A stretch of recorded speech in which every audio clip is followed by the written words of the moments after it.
Praise the Lord. ஆண்டவரும் உலகத்தின் இரட்சகருமா இருக்கிற இயேசு கிறிஸ்துவின் ஈடேற்ற நாமத்தில் மீண்டும் உங்களை சந்திப்பதில் நான் ஆண்டவருக்குள் மிகவும் மகிழ்ச்சி அடைகிறேன். நித்திய வெளிச்சம் டிவி சேனல் மூலமாக நல்ல வாய்ப்பை ஆண்டவர் கொடுத்திருக்கிறபடியால் ஆண்டவருக்கு ஒரு விசை கூட உள்ளத்தின் ஆழத்தில் நன்றி செலுத்துகிறேன். இந்த டிவி சேனல் நடத்துகிற ஒவ்வொரு தெய்வ பிள்ளைகளையும் கர்த்தர் ஆசீர்வதிப்பாராக, இதை வர்த்திக்க பண்ணுவாராக. கர்த்தருடைய வார்த்தையை கேட்பதற்கு முன்பதாக நாம் இருக்கிற இடங்கள்ல கண்களை மூடி ஆண்டவரை நோக்கி பார்க்கலாம். நல்ல தகப்பனே, நாங்கள் நன்றியோடு துதிக்கிறோம், ஸ்தோத்திரிக்கிறோம். ஆண்டவரே, நல்ல நாளிலும் கூட நம்முடைய வார்த்தைகளை நாங்கள் தியானிக்கும்படி எங்களை நீர் கூட்டி சேர்த்திருக்கிற கிருபைகளுக்காக எமக்கு நன்றி. ஆண்டவரே, நம்முடைய பிள்ளைகள் வீடுகள்ல, பிரயாணங்கள்ல, எங்க இருந்து இந்த வார்த்தைகளை கேட்டுக்கொண்டிருந்தாலும், வார்த்தைகளை பேசி கொண்டிருக்கும் போதே நம்முடைய பிள்ளைகளுடைய வாழ்க்கையில மிகப்பெரிய அற்புதங்கள், அடையாளங்கள் நடப்பதாக நாங்கள் செபிக்கிறோம். ஆவியானவர் ஒவ்வொரு எல்லைகளுக்குள்ளும் பலமாய் இறங்கி செயல்படுவதாக நாங்கள் செபிக்கிறோம். எல்லா சத்துருவின் சூழ்ச்சிகளுக்கும் விலக்கி இப்படி பிள்ளைகளை பத்திரமாய் நடத்துவதாக நாங்கள் செபிக்கிறோம். தொடர்ந்து நாங்கள் பேசும்போது ஆண்டவரை ஸ்தோத்திரிக்கிறோம். தொடர்ந்து நம்முடைய வார்த்தைகளை நீங்கள் தியானிக்கும் போது உம்முடைய சிங்காசனத்திலிருந்து இந்த நாளுக்கு என்ன தேவையோ அதை எங்களுக்கு தானமாய் பகிர்ந்தளிப்பீராக நாங்கள் செபிக்கிறோம். ஆண்டவரே, எல்லா வறட்சிகளும் மாறி போவதாக, அளவில்லாத தேவ பிரசன்னம் ஒவ்வொரு இல்லங்களையும் ஆழமாய் நிரப்புவதாக நாங்கள் செபிக்கிறோம். எல்லா தடைகளையும் கர்த்தர் மாற்றி போடும். எங்களோடு கூட பேசி எங்களை பலப்படுத்தும். இயேசுவின் நாமத்தில் ஜெபிக்கிறோம் நல்ல பிதாவே, ஆமென், ஆமென், ஆமென். இந்த நல்ல நாளிலும் என்ன வார்த்தையை பேசலாம் என்று சொல்லி தேவ சமூகத்துல ஜெபித்து காத்திருந்த போது என்னுடைய உள்ளத்துல கர்த்தர் வைத்த ஒரு வேத பகுதியை நான் வாசிக்கிறேன். ஆதியாகமத்தின் புஸ்தகம் 6ஆம் அதிகாரம், அதனுடைய 9வது வசனம். நோவாவின் வம்ச வரலாறு. நோவா தன் காலத்தில் இருந்தவர்களுக்குள்ளே நீதிமானும் உத்தமனுமாயிருந்தான். நோவா தேவனுடைய சஞ்சரித்து கொண்டிருந்தான் என்ற வார்த்தை. அன்பு தேவ பிள்ளைகளே, நமக்கு நோவாவை குறித்து தெரியும். நோவாவுடைய காலத்தில் என்ன நடந்தது என்பது நமக்கு தெரியும். நோவாவுடைய வாழ்க்கையில ஆண்டவர் என்னென்ன அற்புதங்கள் செய்தார் என்பது தெரியும். நோவா எப்படி வாழ்ந்தார் என்பதும் அங்கே சொல்லப்பட்டிருக்கிறது. நோவா வாழ்ந்த அந்த வாழ்க்கைதான் நம்மிடத்திலையும் வாழ வேண்டும் என்பதை ஆண்டவர் விரும்புகிறார். அன்பு தேவ பிள்ளைகளை, இந்த மாலை நேரத்துல நான் பேச போகிற செய்தியின் தலைப்பு தேவனோடு நடவுங்கள், வாக் வித் ஜீசஸ் என்கிற தலைப்புல தான் கர்த்தருடைய வார்த்தையை நான் பகிர்ந்து கொள்ளலாம் என்று ஆசைப்படுகிறேன். நான் நம்புகிறேன் இந்த வார்த்தை நிச்சயமாய் நம்முடைய வாழ்க்கையில மிகப்பெரிய மாற்றங்களை கொண்டு வரும் என்பதுல எந்த ஒரு சந்தேகமும் இல்லை. அன்பு தேவச்சனமே, உலகத்துல அநேக சூழ்நிலைகள்ல நாம் அநேகரோடு நடப்பதற்கு முயற்சி எடுக்கிறோம், விரும்புகிறோம். சில நபர்களிடத்துல நீங்கள் யாரோடு அதிக நேரத்தை செலவிட விரும்புகிறீர்கள் என்று கேட்டால் அவர்கள் சொல்லுவார்கள், அவருடைய இருதயத்திற்கு விருப்பமான நபர்களை சொல்லுவார்கள், இவர்களோடு தான் நேரத்தை செலவிட விரும்புகிறேன் என்று சொல்லி. ஆனால் நோவா தான் வாழ்ந்த காலத்துல தேவனோடு நடந்தான் என்று சொல்லி அங்கே சொல்லப்பட்டிருக்கிறது. தேவனோடு நடந்தான் என்று சொன்னால் அதற்கு இப்படி ஒரு அர்த்தம் உண்டு. தேவனோடு நேரத்தை செலவிட்டு கொண்டிருந்தான். அவன் தன்னுடைய வாழ்க்கையில நேரத்தை வீணாக செலவிடாமல் தேவனோடு செலவிட்டு கொண்டிருந்தான் என்று சொல்லி அர்த்தம். தேவனோடு சஞ்சரித்தான். ஆங்கிலத்துல சொல்லப்பட்டிருக்கு he walked with Jesus அப்படின்னு சொல்லி சொல்லப்படான். தேவனோடு நடந்து கொண்டிருந்தான். அவன் வாழ்க்கையில மேக்சிமம் நேரத்தை தேவனோட அவன் உலாவிக் கொண்டிருந்தான் என்று சொல்லி நாம் பார்க்கிறோம். ஆதியாகமத்தின் புஸ்தகத்துல 1ஆம் 2ஆம் அதிகாரங்களை வாசிக்கும்போது அங்க சொல்லப்பட்டிருக்கிறது, பகலின் குளிர்ச்சியான நேரத்துல தோட்டத்தில் உலாவுகிற தேவனுடைய சத்தத்தை கேட்டு ஆதாமும் ஏவாளும் ஒழித்து கொண்டிருந்தார்கள். வழக்கமாய் ஆண்டவர் தோட்டத்துல உலாவ வரும்போது ஆதாம் ஏவாளோடு உலாவுவது அது வழக்கமா இருந்தது. அதே போலதான் நோவாவும் ஆண்டவரோடு நடக்கிற ஒரு அனுபவத்தை கொண்டிருந்தார். இந்த காலத்திலையும் இந்த வார்த்தைகளை கேட்டுக்கொண்டிருக்கிற நீங்களும் நானும் தேவனோடு நடக்கிறவர்களாய் மாற வேண்டும் என்பதை ஆண்டவர் விரும்புகிறார். அன்பு தேவ பிள்ளைகளே, இந்த வார்த்தைகளை கேட்டுக்கொண்டிருக்கும் போது தேவனோடு நடக்கிற, தேவனோடு நேரத்தை செலவிடுகிற, அதிக நேரத்தை தேவனோடு செலவிடுகிற ஒரு கிருபையை கர்த்தர் நம்மீது பகிர்ந்தளிப்பாராக என்று நான் ஜெபித்துக் கொள்ளுகிறேன். அன்பு தேவ பிள்ளைகளே, தேவனோடு நடக்கிறவர்களாய் நாம் மாற வேண்டும். தேவனோடு நடக்கிறவர்களாய் மாற வேண்டும். நான் இந்த நல்ல நேரத்துல தேவனோடு நடந்தால் என்ன நடக்கும் அப்படிங்கிறதுக்கு மட்டும் ஒரு 5 காரியத்தை நான் பகிர்ந்து கொள்ள விரும்புகிறேன். கர்த்தர் நமக்கு கிருபை தருவாராக. தேவனோடு நடந்தால் என்ன நடக்கும்? தேவனோடு நடந்தால் அவர் நம்மை வழிகாட்டி நடத்துவார் என்பதுல எந்த ஒரு மாற்றமும் இல்லை. தேவனோடு நடந்தால் என்ன நடக்கும்? அவர் நமக்கு வழிகாட்டுவார், வழிகாட்டுவார், வழிகாட்டுவார். வேதத்துல சொல்லப்பட்டிருக்கிறது, உன்மேல் என் கண்ணை வைத்து உனக்கு ஆலோசனை சொல்லுவேன் என்று சொல்லி அங்கே சொல்லப்பட்டிருக்கிறது. உபாகமத்தின் புஸ்தகத்தில் ஒரு வார்த்தை இப்படி சொல்லப்பட்டிருக்கிறது, ஒரு தகப்பன் குழந்தையை தூக்கி சுமப்பது போல நீங்கள் நடந்து வந்த வழிகளிலெல்லாம் ஆண்டவர் உங்களை தூக்கி சுமந்தார்னு சொல்லி அங்கே சொல்லப்பட்டிருக்கும். தேவனோடு நடந்தால் சரியாய் நம்மை வழிகாட்டுவார். இந்த நாட்கள்ல அநேகருக்கு இருக்கிற மிகப்பெரிய தடுமாற்றம், எப்படி வாழ்வது. இன்னைக்கு உலகத்தோடு வேதத்துல சொல்லப்பட்டிருக்கிறது, உலகத்தோடு ஒத்த வேஷம் தரிக்க கூடாது என்று சொல்லப்பட்டிருக்கிறது. ஆனால் இன்னைக்கு அநேகர் ஆண்டவர் ஆராதிக்கிறவர்கள் உலகத்தோடு ஒத்த வேஷம் தரிக்கிறார்கள். அநேகருக்கு எப்படி எந்த விதத்துல எதை பின்பற்றி வாழ வேண்டும் என்கிற மிகப்பெரிய குழப்பத்திற்குள்ளாக அநேகர் வாழ்ந்து கொண்டிருக்கிறார்கள். ஆனால் நம்முடைய வாழ்க்கை தேவனோடு நேரம் செலவிடுகிற, தேவனோடு சஞ்சரிக்கிற, தேவனோடு நடக்கிற அனுபவத்திற்கு வருமானால் அவர் நம்மை சரியாய் வழிகாட்டி நடத்துவார் என்பதுல எந்த ஒரு மாற்றமும் இல்லை. சரியாய் வழிகாட்டுதல் நமக்கு தேவையா என்று கேட்டால் நிச்சயமாய் நமக்கு சரியான வழிகாட்டுதல் தேவை. சரியான வழிகாட்டுதல் இல்லை அப்படின்னா யாரானாலும் இடறி போய் விடுவார்கள், வழி மாறி போவதற்கான வாய்ப்புகள் உண்டு. நாம் நேர் வழியில் நடக்க வேண்டுமானால், நாம் நேர் வழியில் போக வேண்டுமானால், நம்முடைய வாழ்க்கை நேர்மையா இருக்க வேண்டுமானால் அதற்கு ஒரே ஒரு ரகசியம் தான் இருக்கிறது. தேவனோடு நடக்கிறவர்களாய் நாம் மாற வேண்டும். தேவனோடு நடக்கிறவர்களாய் மாற வேண்டும். ஆண்டவர் சொன்னார், என்னை பின்பற்றி வர விரும்புகிறவன் தன் சிலுவையை எடுத்துக்கொண்டு என்னை பின்பற்ற கடவன். அப்படியானால் ஆண்டவர் வைத்து போன அடிச்சுவடுகளின் வழியே அவரை பின்பற்ற கடவன் என்று சொல்லி ஆண்டவர் சொல்லுகிறார். என்னோடு இராதவன் எனக்கு விரோதியா இருக்கிறான் என்று சொல்லி வேதத்துல சொல்லப்பட்டிருக்கிறது.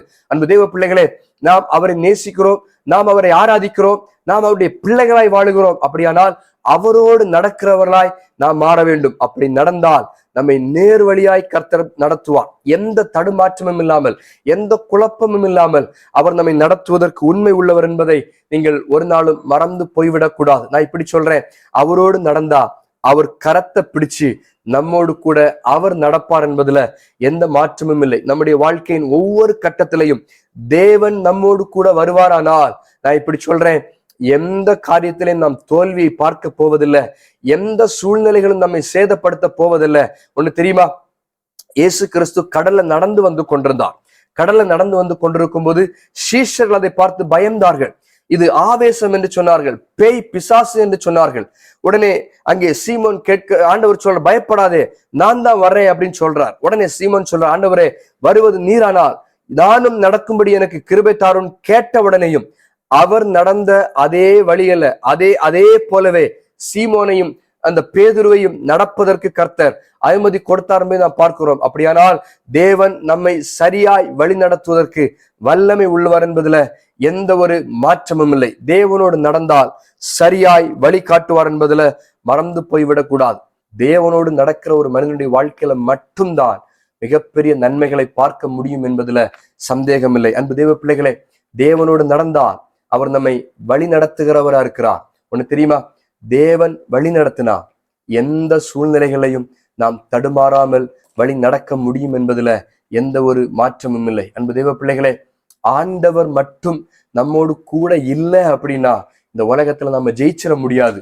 ஆண்டவர் மட்டும் நமக்கு பக்க பலமா இல்லை அப்படின்னா உலகத்துல நாம எதையும் சாதிச்சிட முடியாது. எனவே ஆண்டவரோடு நடப்பதற்கு முயற்சி எடுங்கள். இன்னைக்கே தீர்மானம் பண்ணி எதெல்லாம் ஆண்டவரை விட்டு வேறு விதமாய் வேறு வழியாய் நடக்க நம்மை தூண்டுகிறதோ அதையெல்லாம் தூக்கி எறிந்து விட்டு நம்முடைய வாழ்க்கை தேவனோடு நடக்கிற வாழ்க்கையாய் மாற அர்ப்பணியுங்கள். அவர் நம்மை வழி நடத்துவதற்கு வல்லமை உள்ளவராக இருக்கிறார். அடுத்து, தேவனோடு நடந்தால் என்ன நடக்கும் என்று சொன்னால், இரண்டாவது, நமக்காக எதையாவது கட்டாயம் ஆண்டவர் செய்வார். ஆதியாகமத்தின் புஸ்தகம் 6ஆம் அதிகாரம் 14வது வசனம், நீ கொப்பேர் மரத்தால் உனக்கு ஒரு பேழையை உண்டாக்கு என்று சொல்லி ஆண்டவர் சொல்லுகிறார். நோவா வாழ்ந்த காலம் நமக்கு தெரியும். அத்தனை ஜனங்களும் மனம் போன போக்கில வாழ்ந்து கொண்டிருக்கிறார்கள். பாவம் செய்வதற்கு தங்கள் இருதயத்தை ஆயத்தப்படுத்தி கொண்டிருக்கிறார்கள்.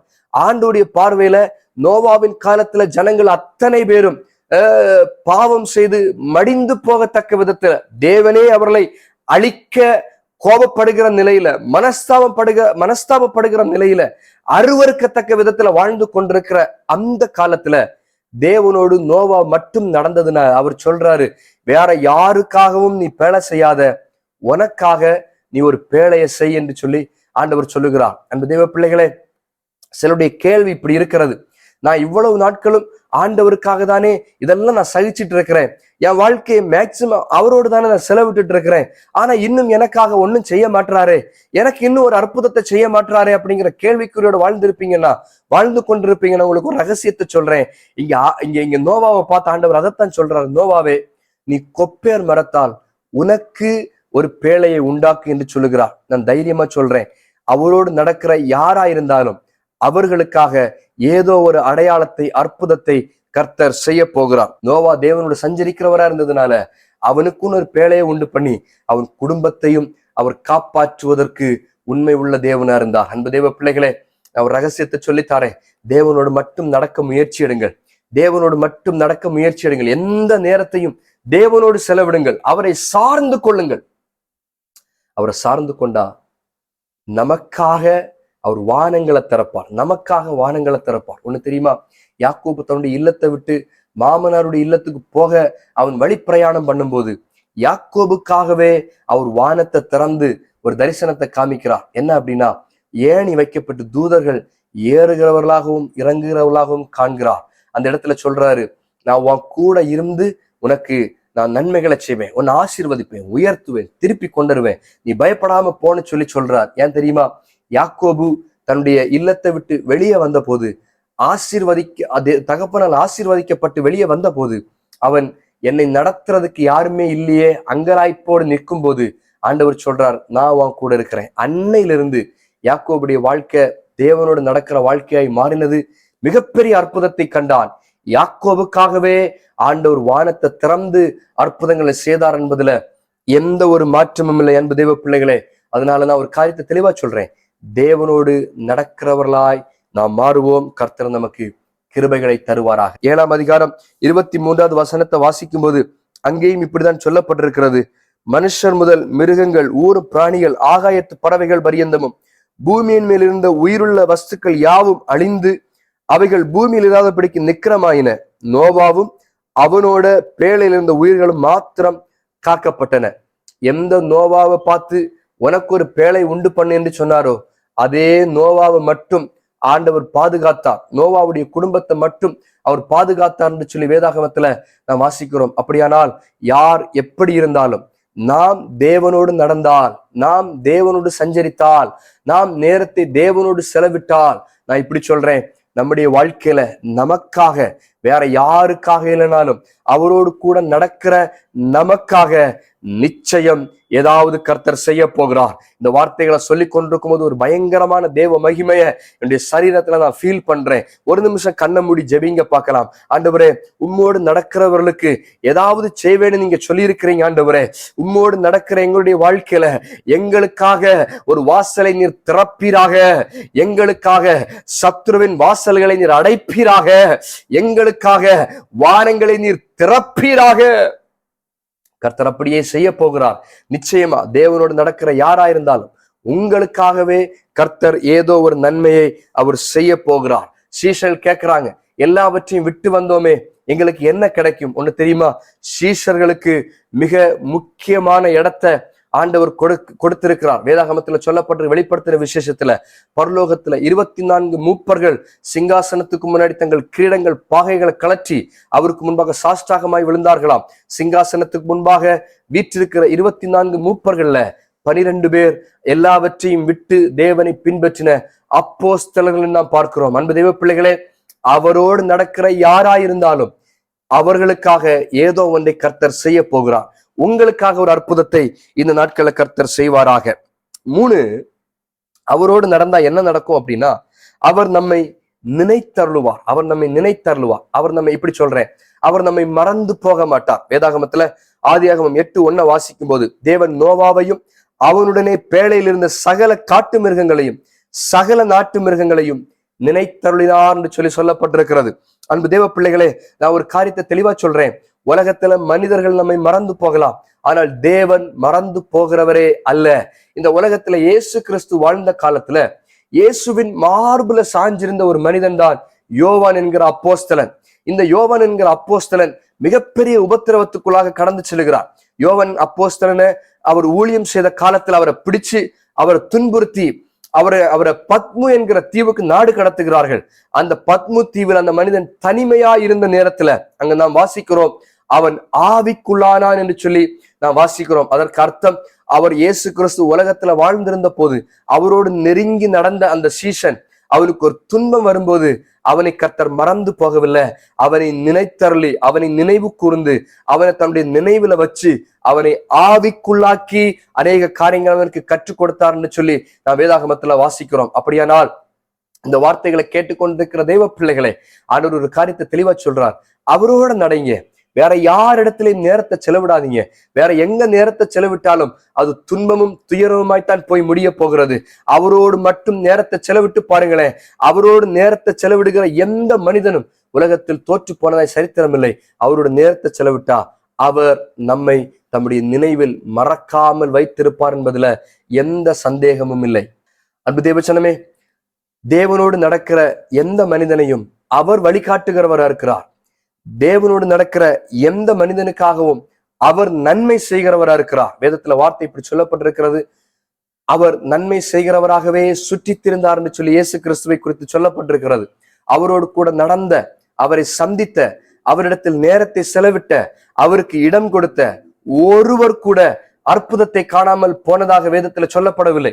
அவர் கல்யாண வீட்டிற்கு போனால் அங்கே குறை வந்த போது அங்கே குறைவுகளை நிறைவாக்கினார் என்று சொல்லி அங்கே வாசிக்கிறோம். அப்படியானால் அவரோடு நடக்கிற யாராயிருந்தாலும் அவர்களுக்காகவே தேவன் அற்புதத்தை செய்ய போகிறார் என்பதுல எந்த ஒரு சந்தேகமும் இல்லை. மூன்றாவது, அவர் மறக்கிறவர் அல்ல, அவர் நினைவு கூறுகிறவரா இருக்கிறார்.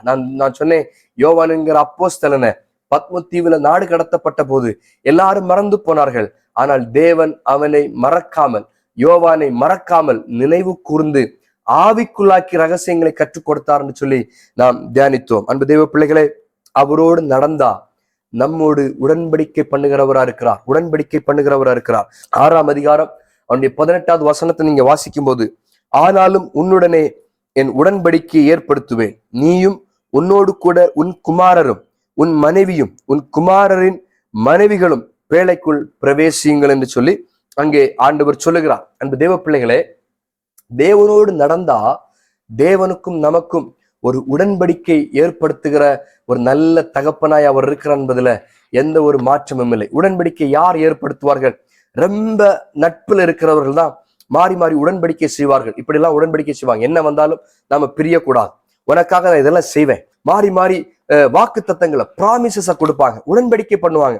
என்ன வந்தாலும், உலகமே அழிஞ்சாலும் நான் உன் கூட நிப்பேன், இப்படி எல்லாம் உடன்படிக்கை செய்வார்கள். இங்க ஆண்டவர் நோவாவோடு உடன்படிக்கை சொல்றார், உடன்படிக்கை ஏற்படுத்துவேன்னு சொல்றார். நீ என் கூட நடக்கிறல்ல நோவாவே, நான் உன்னுடைய வாழ்க்கையில உடன்படிக்கை ஏற்படுத்துவேன், உன்னோடு என் உடன்படிக்கை ஏற்படுத்துவேன் என்று சொல்லி ஆண்டவர் சொல்லுகிறார். அந்த தேவ பிள்ளைகளை, தேவனோடு நடந்தால் அவர் நம்மோடு உடன்படிக்கையை ஏற்படுத்துகிற, உடன்படிக்கை உண்டு பண்ணுகிற ஒரு தேவனா இருக்கிறார். யாத்திராகமத்தின் புஸ்தகம் 34ஆம் அதிகாரம் அவனுடைய 10வது வசனத்தை வாசிக்கும் போது, யாத்திராகமம் 34:10, யாத்திராகமம் 34:10 வாசிக்கும் போது இப்படி ஒரு வார்த்தை சொல்லப்பட்டிருக்கு, இதோ நான் ஒரு உடன்படிக்கை பண்ணுகிறேன், பூமி எங்கும் எந்த ஜாதிகளிடத்திலும் செய்யப்படாத அதிசயங்களை உன் ஜனங்கள் எல்லாருக்கும் முன்பாகவும் செய்வேன். உன்னோட கூட இருக்கிற ஜனங்கள் எல்லாரும் கர்த்தருடைய செய்கைகளை காண்பார்கள். உன்னோட கூட இருந்து நான் செய்யும் காரியம் பயங்கரமா இருக்கும் என்று உடன்படிக்கை ஏற்படுத்தினார். அதே போல கர்த்தர் செய்து முடித்தார். ஏன்னா மோசே கிட்டத்தட்ட 40 நாட்கள் தேவனோடு கூட சஞ்சரித்தார், தேவனோடு கூட வாசம் பண்ணினார், தேவனோடு கூட நேரத்தை செலவிட்டார்.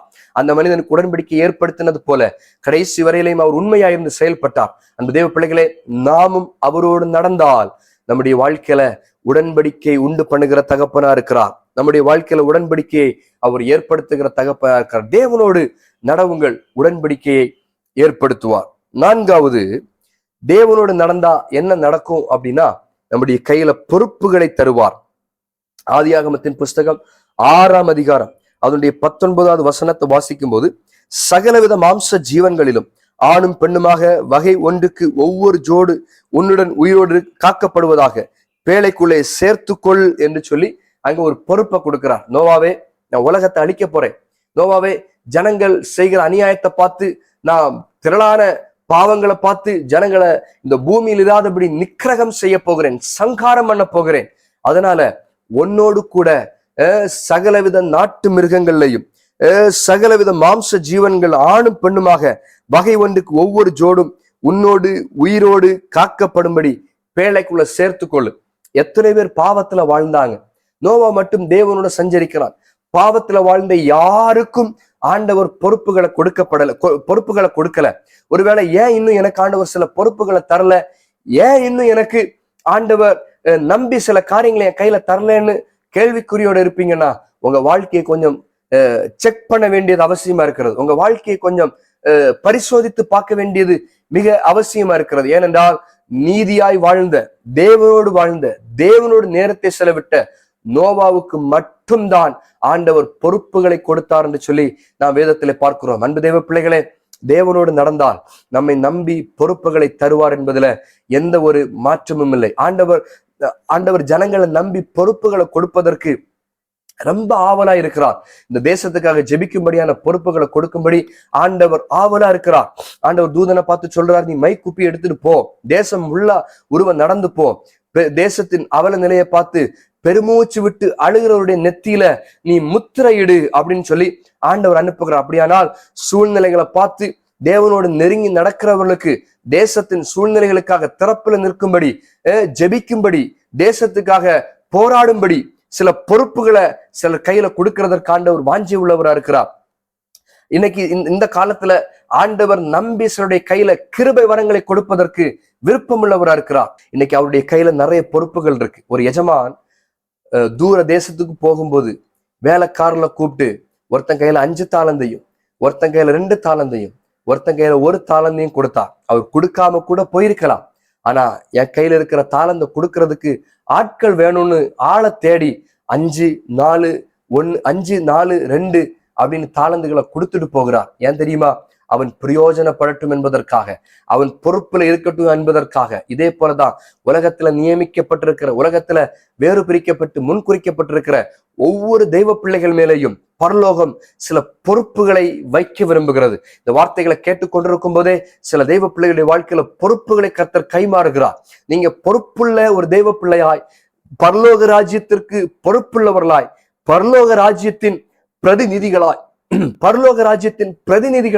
நீங்கள் செயல்பட வேண்டும் என்பதை ஆண்டவர் விரும்புகிறார். அன்பு தெய்வ பிள்ளைகளை, ஒரு காரியத்தை சொல்றேன், தேவனோடு நடவுங்கள், நம்முடைய கையில பொறுப்பு வரும். இன்னைக்கு அநேகர் எனக்கு இந்த பொறுப்பை கொடுங்க, எனக்கு இந்த பொறுப்பை கொடுங்கன்னு சொல்லி பொறுப்புகளுக்காக சண்டை போட்டுக்கொண்டு, பிரச்சனை பண்ணிக்கொண்டு, பலவிதமாய் பொறுப்புகளுக்காக ஓடுகிறத பார்க்கிறோம். ஆனா வேதம் சொல்லுகிறது, தேவனோடு நடந்தால் அவர் நமக்கு பொறுப்பை தருவார். நோவாவை மட்டும் ஆண்டவர் கூப்பிட்டு சொல்றாரு, நீ சகலவித நாட்டு மிருகங்கள்லையும் சகலவித மாம்ச ஜீவன்கள்லையும் வகை ஒன்றுக்கு ஒவ்வொரு ஜோடு உன்னுடன் உயிரோடு காக்கப்படுவதற்கு பேழைக்குள் சேர்த்துக்கொள் என்று சொல்லுகிறார். பேழைக்குள் சேர்த்துக்கொள்ளன்னு சொல்றது காரணம் என்ன? ஏன் பேழைக்குள்ள சேர்த்துக்கொள்னு சொல்றாரு? அது ஒரு பொறுப்பு. வேற யாருடைய கையிலையும் கொடுக்கல. இந்த பேழையை கட்டுற பொறுப்பாண்டவர் யார்கிட்ட கொடுத்தாரு? நோவாவிடத்துல மட்டும்தான் கொடுத்தார். எத்தனையோ ஜனங்கள் இருந்தார்கள். தேவனோடு நடந்தது நோவா மட்டுமானதுனால பேழையை கட்டுகிற பொறுப்பை கூட நோவாவுடைய கரத்துலதான் கொடுக்கிறார். இந்த வார்த்தையை கேட்டுக்கொண்டிருக்கிற யாரோ சிலருக்கு அசாதாரண பேழையை கட்டும்படியான பொறுப்புகளை கர்த்தர் கைமாறுவாராக. அன்பு தெய்வ பிள்ளைகளே, தேவனோடு நடவுங்கள், பொறுப்புகளை தருவார். ஆனா என்ன விரும்புறார் அப்படின்னா, அவரோடு நடக்கிறவர்களாய் நான் மாறிக்கொண்டால் நம்முடைய வாழ்க்கையில தேவனால் பொறுப்புகள் ஏற்படுத்தப்படும் என்பதுல எந்த ஒரு சந்தேகமும் இல்லை. 5வதாக, அவரோடு நடந்தால் நம்மை அவருடைய கட்டுப்பாட்டிற்குள்ள வைத்திருப்பார். ஆதியாகமத்தின் புஸ்தகம் 7ஆம் அதிகாரம் 16வது வசனத்தை வாசிக்கும் போது, தேவன் அவனுக்கு கட்டளையிட்டபடியே ஆணும் பெண்ணுமாக சகல மாம்ச ஜந்துகளும் உள்ளே பிரவேசித்தன. அப்பொழுது கர்த்தர் அவனை உள்ளே விட்டு கதவை அடைத்தார். அப்படியானா நோவா பேழைக்குள்ள போனதுக்கு அப்புறம் நோவா இப்ப யாருடைய கட்டுப்பாட்டிற்குள்ள இருக்கிறார்னா, உன்னதமான தேவனுடைய கட்டுப்பாட்டிற்குள்ள இருக்கிறார். அது எதை குறிக்கிறது? தேவனோடு நடந்த நோவா பேழைக்குள்ள தேவனுடைய கட்டுப்பாட்டிற்குள்ள வைக்கப்பட்டிருக்கிறான். அப்படியானால் தேவனுடைய கட்டுப்பாட்டிற்குள்ள இருக்கிற எந்த நபருக்கும் எந்த சூழ்நிலைகளையும் எதிர்ப்புகளோ பிரச்சனைகளோ போராட்டங்களோ வருவதற்கு அவர் விட்டு கொடுக்க மாட்டார். அப்படி வந்தாலும் கூட, விட்டு கொடுத்தாலும் கூட அதை ஜெயிப்பதற்கான கிருபைகளை தருவார் என்பதுல எந்த ஒரு மாற்றமும் இல்லை. என்னை கேட்கிற அன்பு தெய்வ பிள்ளைகளே, நான் ஒரு ரகசியத்தை உங்களுக்கு சொல்றேன். தேவனோடு நடக்கிறவர்களாய் மாறினால் நம்முடைய வாழ்க்கையில அவருடைய கண்ட்ரோலுக்குள்ளேயே நாம் இருக்கலாம். கொஞ்சம் யோசிச்சு பாருங்களேன். தகப்பனுடைய அரவணைப்புக்குள்ள இருக்கிற ஒரு குழந்தை எதை குறித்தும் பயப்பட வேண்டிய அவசியம் இல்லை. தகப்பனுடைய கட்டுப்பாட்டிற்குள்ள இருக்கிற ஒரு நபர் எதை பத்தியும் அங்கலாய்க்க வேண்டிய அவசியம் இல்லை. தகப்பனுடைய நேரடி கண்ட்ரோலுக்குள்ள இருக்கிற ஒரு நபர் எந்த சூழ்நிலைகளை குறிச்சும் பயப்பட வேண்டியதே இல்லை. அநேக நாட்களாய் பேழைக்குள்ள இருந்தார்கள். தேவனுடைய கட்டுப்பாட்டுக்குள்ள இருந்ததுனால அங்க அவருடைய தேவைகள் சந்திக்கப்பட்டது, வேற பிரச்சனைகள் உண்டாகல, எல்லாம் சமாதானமாய், எல்லாம் லகுவாய், எல்லாம் தேவனுடைய திட்டத்தின்படியே போனது என்பதை நாம் பார்க்கிறோம். நம்முடைய வாழ்க்கையிலையும் அவரோடு நடந்தா நம்மை அவரே கண்ட்ரோல் பண்ணுவார், அவருடைய கட்டுப்பாட்டுக்குள்ள வைத்திருப்பார், அவர் முன் குறித்தபடியே நம்மை நடத்துவார், அவர் விரும்பி இருக்கிறபடியே நம்முடைய வாழ்க்கையில செயல்படுவார், எல்லாவற்றையும் அவருடைய ஆளுகைக்குள்ள அவர் எடுப்பார். அப்படியானால் நான் இந்த வார்த்தையை முடிக்க விரும்புறேன். ஒரே ஒரு காரியத்தை சொல்றேன், அவரோடு நடக்கிறவர்களாய் நாம் மாறுவோம். நம்முடைய வாழ்க்கை அவரால் கட்டுப்படுத்தப்படுகிற வாழ்க்கையாய் மாறட்டும். கண்களை மூடுவோம், நாம் ஜெபிக்கலாம். நல்ல தகப்பனே, உம்மை நாங்கள் நன்றியோடு துதிக்கிறோம் ஆண்டவரே. தேவனோடு நடவுங்கள் என்கிற தலைப்புல தேவனோடு நடந்தால் என்ன நடக்கும் என்று சொல்லி நாங்கள் தியானித்தோம் ஆண்டவரே. உம்மோடு நடக்கிறவர்களாய் நீர் எங்களை மாற்றுவீராக, உம்மோடு வாசம் பண்ணுகிறவர்களாய் எங்களை நீர் மாற்றுவீராக. உம்மோடு நடந்தால் சரியா எங்களை வழிகாட்டுவீர் ஆண்டவரே. உம்மோடு நடந்தால் எங்களுக்காக ஏதாவது நீர் செய்வீர் ஆண்டவரே. உம்மோடு நடந்தால் எங்களை மறக்காமல் நினைவு கூறுகிறவரா இருக்கிற ஆண்டவரே. உம்மோடு நடந்தால் உடன்படிக்கை பண்ணுகிறவரா இருக்கிற ஆண்டவரே. உம்மோடு நடந்தால் ஆண்டவரே ஸ்தோத்திரிக்கிறோம், பொறுப்புகளை நம்பி தருகிறவரா இருக்கிற ஆண்டவரே. உம்மோடு நடந்தால் உம்முடைய கட்டுப்பாட்டிற்குள்ளேயே எங்களை வைத்து ஒவ்வொரு நாளும் நடத்துகிறவரா இருக்கிற ஆண்டவரே. எந்த சூழ்நிலையிலையும் ஆண்டவரே உலகத்தோடல்ல, உலக மனிதர்களோடல்ல, வேறு சூழ்நிலைகளோடல்ல, உம்மோடு நடக்கிறவர்களாய் எங்களை நீர் மாற்றுவீராக நாங்கள் செபிக்கிறோம். நாங்க வேற யாருடைய கட்டுப்பாட்டுக்குள்ளே வாழ விரும்பல ஆண்டவரே. உம்முடைய கட்டுப்பாட்டிற்குள்ளே எங்களை வைத்துக் கொள்ளுவீராக. எந்த மனிதனும் எங்களை கட்டுப்படுத்துவோ, எந்த சூழ்நிலைகளும் எங்களை கட்டுப்படுத்தவோ, அந்தகார வல்லமைகள் கட்டுப்படுத்தவோ நாங்க விரும்பல ஆண்டவரே. எங்களை முழுமையாய் நீர் ஆளுகை செய்வீராக. நீர் எங்களுக்கு ராஜாவாய் இருப்பீராக, நீர் எங்களுக்கு தகப்பனாய் இருப்பீராக, நீர் எங்களுக்கு தலைவனாய் இருப்பீராக. உம்மோடு நடக்க உம்முடைய கட்டுப்பாட்டிற்குள்ளே வாழ எங்களுக்கு கிருபை தார். எல்லா தடைகளையும் மாற்றும் ஆண்டவரே. வார்த்தை கேட்டுக்கொண்ட ஒவ்வொரு தெய்வ பிள்ளைகளோடு நீர் பேசினதற்காக உமக்கு நன்றி தாழ்த்துகிறோம். நீர் மகிமைப்படும், பெரிய காரியங்கள் செய்யும். இயேசுவின் நாமத்தில் ஜெபிக்கிறோம் நல்ல பிதாவே, ஆமென்.